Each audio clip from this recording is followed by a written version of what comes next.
I think people are more involved in scarcity-driven concerns, yes, than ever, more than ever. And abundance is a way to eliminate that. Well, right. Not only an abundance in resources, but also knowledge, how to use that abundance. Right. Without, if you just produce an abundance and distribute that to people, you'll mass hedonism, a total collapse of the society. Right.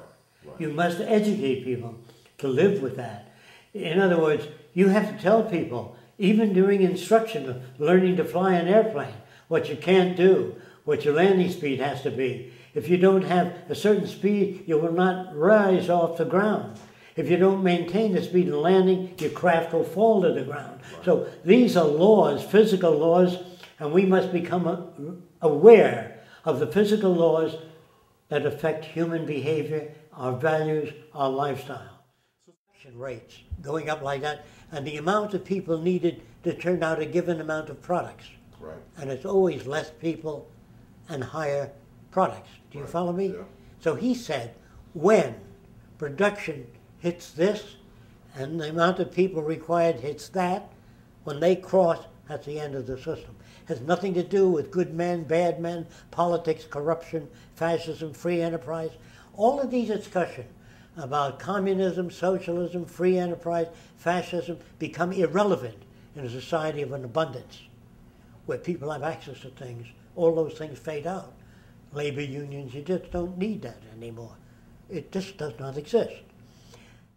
Truly free society, we would not have things like protectionism and nationalism, things like that. Okay. If abundance existed all over the world, all the water you want, all the food, growing all over the place, no one would stake out territories. You stake out territories because it promotes survival. People living on the desert can only have a tribe of a certain size because that desert region can't support more than, say, 50 people. So you have wandering nomads that wander with the animal migration.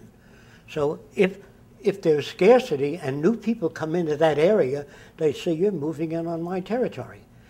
A lot of vegetarians actually believe that vegetarianism produces more amiable patterns of behavior. Actually, that's not true. Cows in the field have all the grass they want, so they're not very aggressive. Any place you walk, there's grass to chew on. So they're not aggressive because it's in abundance, whereas herbivorous animals, carnivores, don't have as much abundance. You have to run after animals and hunt them down, and sometimes you don't make it. You're not always in great physical shape. So they have to be more aggressive. And they have to be more aggressive to survive. It's the scarcity of food that generates that. Hunger generates the hunt for food, for animals. If you didn't have pains of hunger, it wouldn't be that. Now,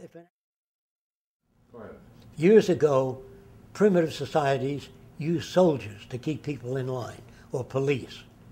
Some inventor came up to the old landowner and he said, I got a cheaper way of doing that. That wouldn't require as many soldiers. And the landowner said, what way is that? He said, well, I can project fire from my mouth. I have several things I can do. And people would look at me in amazement and then listen to what I say. And he says, I come from the one on high. And the one on high can see you through a mud wall 10 feet thick, no matter what you do. And if you take anything that doesn't belong to you, he can see that. And after you kick the bucket, you're going to burn eternally. That was a method for keeping people to behave, though the king can kill anybody he didn't like. Behead this son of a bitch, or get rid of that culture over there. They all did it. But thou shalt not kill was in that community. And a wife being obedient made it easier, for otherwise women would protest their state of being. So they had to pledge obedience to the old man, whatever he wanted. So the old man got his way. If a man worked for somebody, he was not to remove anything that didn't belong to him. Stealing was a crime. So the man who conducted magic and did all these magic controlled a lot of people. He was the priest in the early days, the soothsayer. Now the priest was bothered continuously by people. Come up to him, my son doesn't listen to me, my daughter is disobedient. And he said, well, he was so bothered by people that he made a stone statue. He said, anytime you have any problem, drop a half a buck off here and talk to the stone statue. Tell him all the problems you've got. So some of them did that, but they didn't like the conclusion, so they destroyed the stone statue. So he made two, one with a smile and one with horns. He says, the bad one you yell at, spit on, all that, and the good one you thank for your state of being. These were forms, dead forms, made of clay or stone, and people talked to it all day long. They didn't bother the priests at all. The priests were off somewhere doing something else. So this is how all these icons came into being, and all the laws, and all the contributions. Jesus walked on water. Men walk in space on the moon. So that aspect you can use, but he was not a deity. He was not another manifestation of God, nor were any of the great teachers. The great teachers were great compared to what was available at the time. The nearest thing to what you would call honesty is science, the nearest thing, because the system itself checks things out constantly.